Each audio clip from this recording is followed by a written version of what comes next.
A continuación tenemos la participación del doctor Héctor Arita. El doctor Héctor Arita es uno de los investigadores que ha tenido la fortuna de incursionar en muchos campos del conocimiento y nos va a hablar en esta ocasión de uno de los personajes pues a veces olvidado dentro de la historia relacionada y contemporánea con Carlos Darwin. Pues nos sentimos muy contentos de que Héctor esté participando ahora con nosotros y estamos seguros de que vamos a disfrutar también esta charla ahora. Muchas gracias, Omar. En primer lugar, quiero agradecer la invitación a participar en este foro. Es una de las actividades más placenteras en la vida de un académico, es precisamente participar en este tipo de reuniones en las que tenemos una audiencia tan amplia y tan diversa. Se me ha pedido en esta ocasión que en aproximadamente 20 minutos les presente un panorama de la contribución de un personaje que a lo mejor en este año no va a ser tan recordado, no a lo mejor, sino seguramente no va a ser tan recordado como es el propio Darwin.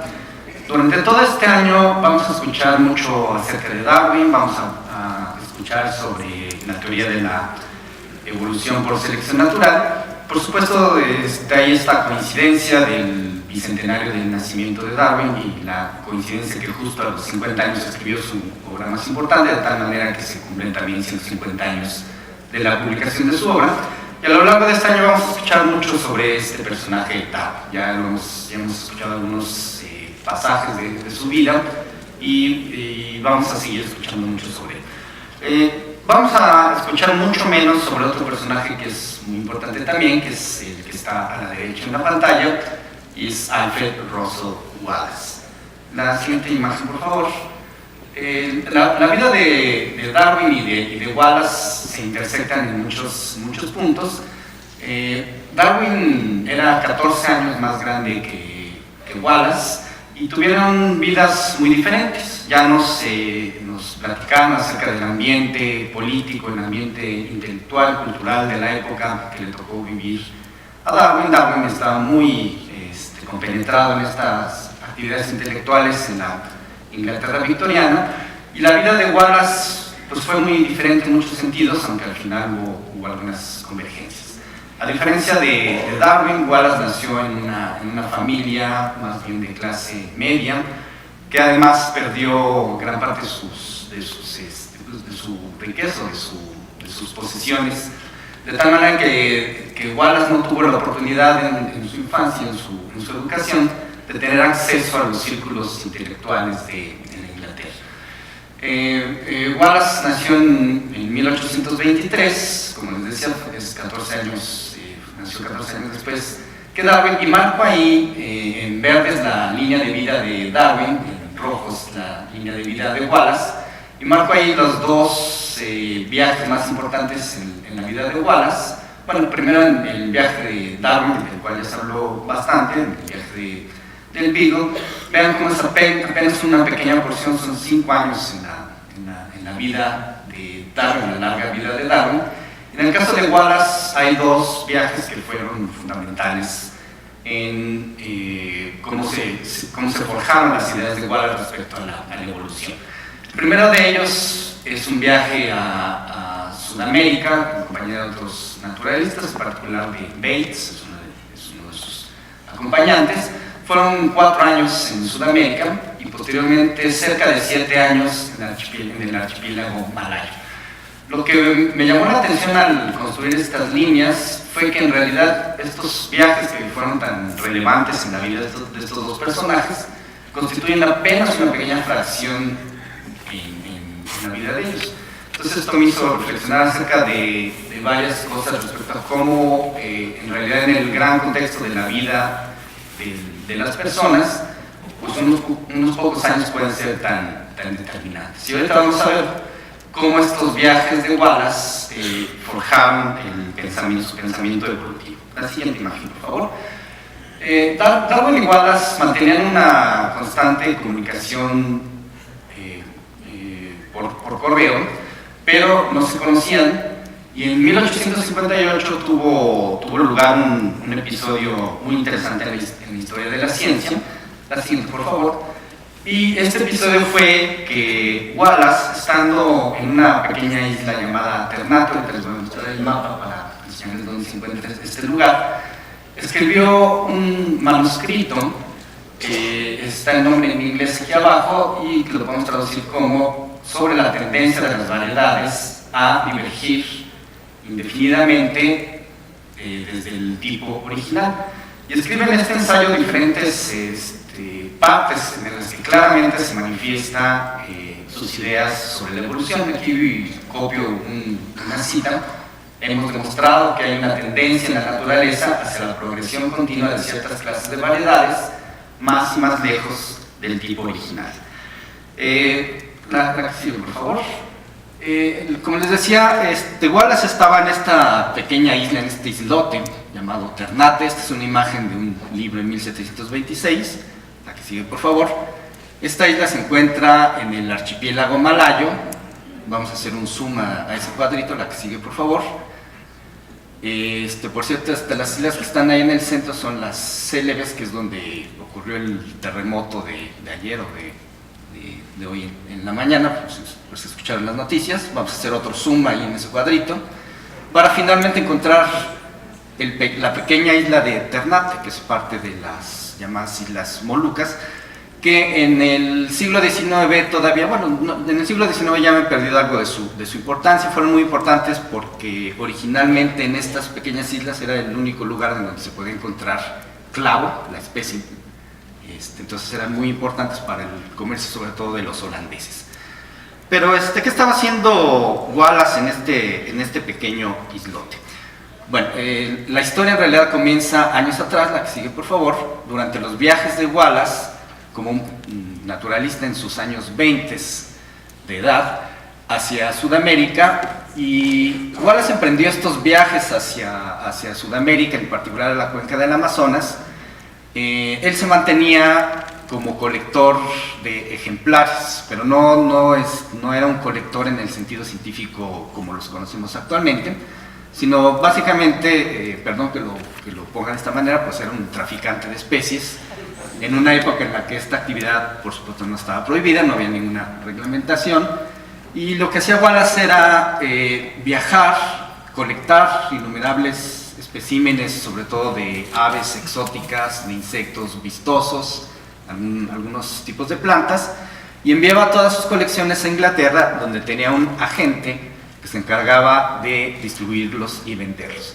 En el siglo XIX esta actividad era bastante lucrativa. De hecho, Wallace, al regresar de su viaje a Sudamérica, se encontró con que era bastante más rico de lo que él se imaginaba.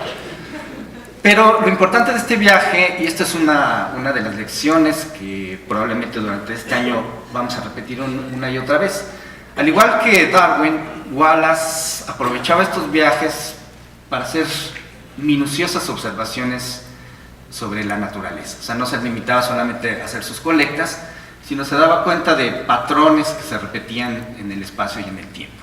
Desde 1852, es decir, poco después de su regreso de estos viajes en Sudamérica, escribió este pequeño ensayo sobre los monos en el Amazonas.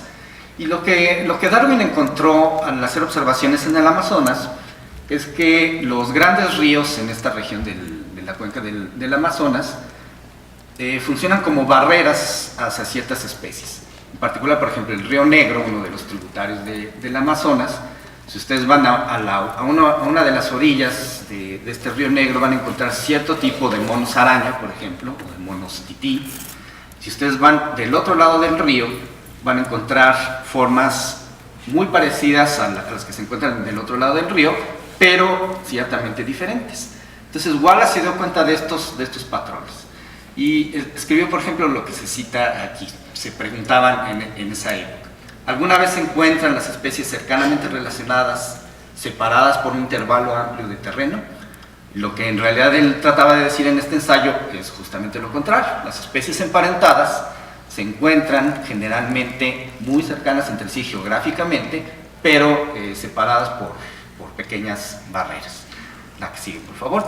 Estas ideas las desarrolló más profundamente en sus viajes en el archipiélago malayo, y ya para 1855 escribió este ensayo en el que propone lo que se llama informalmente la ley de Sarawak. Sarawak es un lugar en el archipiélago malayo, y escribió en 1855 esta aseveración: cada especie ha surgido en coincidencia, tanto en tiempo como en espacio, con una especie preexistente cercanamente relacionada.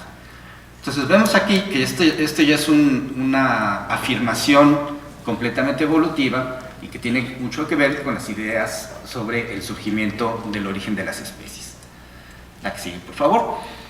Y finalmente regresamos a Ternate, esta pequeña isla. Esta isla fungía como la base de operaciones de Wallace en sus viajes en el archipiélago malayo. En un libro que escribió años después, sus memorias sobre los viajes en este sitio, que se llama precisamente el archipiélago malayo, Wallace hace un esquema que ustedes verán. Cuando se habla de Darwin como dibujante, pues lo que podríamos apreciar aquí de Wallace es que tenía una mente tal vez un poco cuadrada con este tipo de esquemas. Este es el lugar donde se escribió el famoso ensayo de Ternate. Este es el lugar donde Wallace regresaba después de sus viajes dentro del archipiélago malayo, y resulta que hacia finales de febrero de 1858 contrajo alguna enfermedad tropical, probablemente malaria. Estuvo encerrado en este lugar durante varios días con altas temperaturas, y estas circunstancias febriles le hicieron recordar algunas de las lecturas que había tenido anteriormente. La que sigue, por favor. En particular, a pesar de encontrarse en estos lugares remotos en el archipiélago malayo, recordó dos lecturas en particular. Una, el famoso ensayo sobre la población de Thomas Malthus, que ya se habló sobre ella, en la que se expresan las ideas acerca del crecimiento de las poblaciones y cómo humanas, y cómo estas poblaciones humanas están reguladas por el crecimiento no igual de los recursos. Y Wallace también recordó un curioso libro que se publicó también por la época, que se llama Los vestigios de la historia natural de la creación, de ese personaje que está abajo a la izquierda, Robert Chambers, en los que se habla explícitamente sobre temas evolutivos, no solamente en el nivel biológico, sino de cambios profundos a nivel del sistema solar, incluso del universo, de la Tierra, por supuesto, y de los seres biológicos. Dentro de este estado febril de Wallace, recordando todas estas ideas y recordando todas sus experiencias en Sudamérica y en el archipiélago malayo, la que sigue, por favor, escribió este ensayo, del cual ya les mencioné el nombre. Y algunas de las ideas expresadas aquí son estas. Él escribe explícitamente que la vida de los animales salvajes es una lucha continua por la existencia. Entonces ya vemos frases que después aparecen también en algunos de los escritos de Darwin, repetidos literalmente. Y hay tres ideas que son muy importantes. En este ensayo, Wallace habla de que nacen más individuos de los que pueden sobrevivir y reproducirse. Estas son las ideas de Malthus, pero aplicadas a los animales. Después habla él de que las variedades, él no hablaba de especies ni de subespecies, hablaba de variedades. Las variedades mejor adaptadas tendrán mejores probabilidades de perdurar, o sea, de sobrevivir. Y finalmente, por consecuencia de 1 y 2, la conclusión es que estas variedades tendrían una tendencia a divergir de la forma original, o sea, ser cada vez más diferentes, por lo tanto a transmutarse, en palabras de Wallace, y eso es justamente lo que llamaríamos ahora la evolución. Ahora, estas tres ideas que están expresadas aquí son fundamentalmente la teoría de la evolución por selección natural. Así expresadas en palabras de Wallace, son exactamente las mismas ideas con las que Darwin había estado jugando desde 20 años atrás. La que sigue, por favor. Y por una de esas casualidades en la historia, es una de las casualidades más increíbles, aunque ya les había comentado que se mantenía correspondencia entre Wallace y Darwin. Wallace decidió mandar este manuscrito por correo a el propio Darwin. Claro que por correo ya se mencionó la analogía del DHL en el siglo XIX. Desde la isla de Ternate hasta Inglaterra, la correspondencia tardaba varios meses.